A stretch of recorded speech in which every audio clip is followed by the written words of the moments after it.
The video released tonight confirms that the deadly confrontation between Susan Loren and AJ Owens was far from their first encounter. Now, take a look. The video shows Marion County deputies talking with Loren several times on separate occasions after she called in complaints. Now, in one case, she called to report that Owens' children were being loud outside while she was working.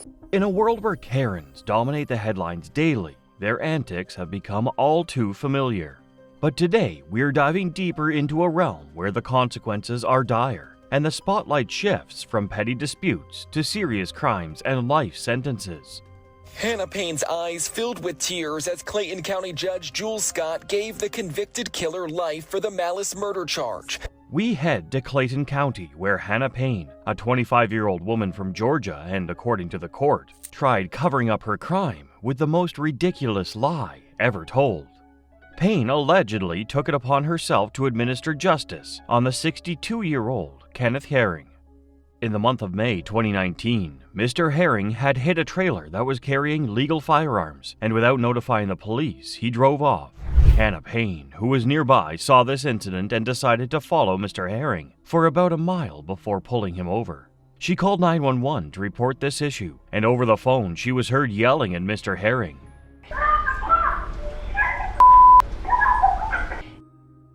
She eventually shot him and claimed that he took her gun and shot himself with it.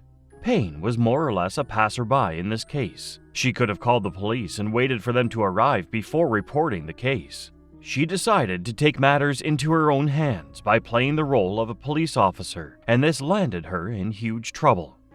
It was later reported in the news from 11 Alive News that the reason Mr. Herring had fled from the scene where he hit the trailer was because he was in the middle of a medical emergency, likely a diabetic shock. Miss Payne was charged to court where she was sentenced to life imprisonment with the possibility of parole after she was found guilty on all counts of felony murder, malice murder, aggravated assault, possession of a firearm, and false imprisonment earlier in the week, according to WSB-TV. During the hearing, Miss Payne lied against the deceased, claiming he grabbed her and mashed on the brake in an attempt to get her off.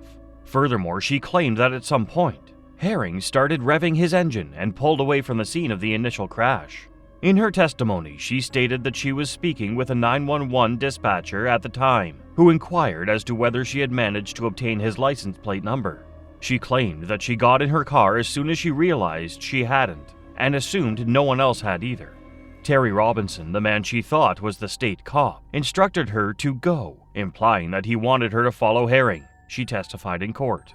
4 years later, another trial was held. The family of the 62-year-old Kenneth Herring say they have been waiting 4 years for that day. The sisters of the deceased were emotional after coming out of the courtroom. They waited 4 years to get justice for their brother. Vicki Lynn Herring, Kenneth's youngest sister, emotionally expressed the profound impact of her brother's loss. I no longer have a big brother. His grandchildren won't know him. He has 2 adult children that they don't have a father anymore. There were 6 of us. Now there's the 5 of us that are left. Jacqueline Herring, another sister, fondly remembered her brother as someone who would playfully boss around his siblings. Where he got a life without parole, I would like for her to have life without parole. Rena Novotny, a friend of the Paynes, spoke in defense of Hannah, sharing the emotional struggles she has faced, especially when dealing with cancer in her family. Despite the national attention the case garnered, Clayton County District Attorney Tasha Mosley clarified that she doesn't believe the murder was race-related. Mosley called the sentence a success, pointing out that Payne would still serve a minimum of 43 years without the chance of release. After days of testimony in a Clayton County courtroom, prosecutors and Hannah Payne's defense attorney had one final chance on Tuesday to make their case to the jury before deliberations got underway. In 2019, Payne was accused by prosecutors of playing cop when they claimed she pursued 62-year-old Kenneth Herring from the site of an accident in which she had no direct involvement. Throughout the trial, jurors heard a lot, including 911 calls and Payne's interview with the police, among other things. Payne's and other witnesses' evidence was also heard by them. Payne testified at the murder trial on her own behalf. She claimed to have witnessed the first crash, which included the presence of a state officer. She asserted that the witness at the scene and the officer informed her directly that Herring was drunk. The defense contends that Payne acted in self-defense because she alleges Herring began hitting her after she confronted him. Tucker claims that Payne was only attempting to assist after seeing a collision. During Tuesday afternoon's state closing statements, the lead prosecutor stated, Kenneth Herring, who was unarmed and minding his own business, was chased down, detained, shot, and murdered. After listening to Payne's statement, her lawyer was given an opportunity for a redirect examination. The lesson to be learned in this is very clear, and that is minding one's business and not taking laws into our own hands. Let the cops do their work. If Miss Payne had gone about her day, she wouldn't have landed herself in this hot mess. Mr. Kenneth Herring, an innocent man, shouldn't have died the way he did, no matter what. Miss Payne deserves her sentence of life in prison with the possibility of release. Even the general public's response favors the court. Some even prayed for Payne's offenses to carry a harsher sentence. Together, let's dive into this intriguing story and unravel the mystery as to why this Karen would take her neighbor's life. The video released tonight confirms that the deadly confrontation between Susan Loren and AJ Owens was far from their first encounter. Now, take a look. The video shows Marion County deputies talking with Loren several times on separate occasions after she called in complaints. Now, in one case, she called to report that Owens' children were being loud outside while she was working. Loren is a 58-year-old white woman, and she lives right next to the family of the Owens. Mrs. AJ Owens is a 35-year-old woman and a mother of 4 children. Before the death of Mrs. Owens, Loren had called the police multiple times on different occasions complaining about the Owens, her children, and other neighbors. Her complaints were about trespassing, noise from the neighbors, and to the kids calling her a Karen. Loren claimed that she had been bullied by the children. She told the deputy that she doesn't want to feel intimidated or get yelled at by them screaming and yelling at her, telling her that she's a calling her Karen. This was seen in video late August 2022.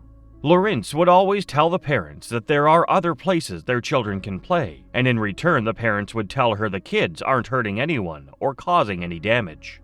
There have been several videos showing where Loren was seen yelling at the kids, with insensitive remarks and hurtful words.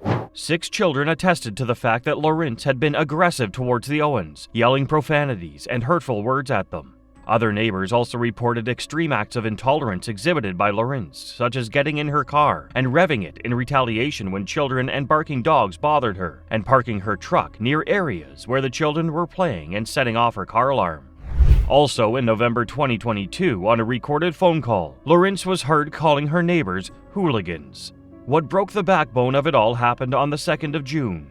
AJ went up to the Ocala home of Loren after learning that she had been to AJ's house and took the kid's iPad and threw roller skates at them. After several knocks from AJ and no response, Loren shot AJ through the closed door and AJ died.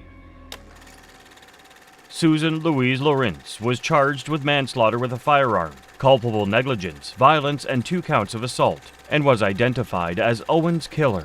On July 11th, she pleaded not guilty. Authorities stated that they wanted to ascertain what part Florida's Stand Your Ground laws played in the shooting before ordering Loren's arrest 4 days after the incident. According to the Marion County Sheriff's Office, Owens and her neighbor had a recurring argument about her kids crossing her property. Officials stated that Owens' children had been playing in a field close to the shooter's residence before the shooting started.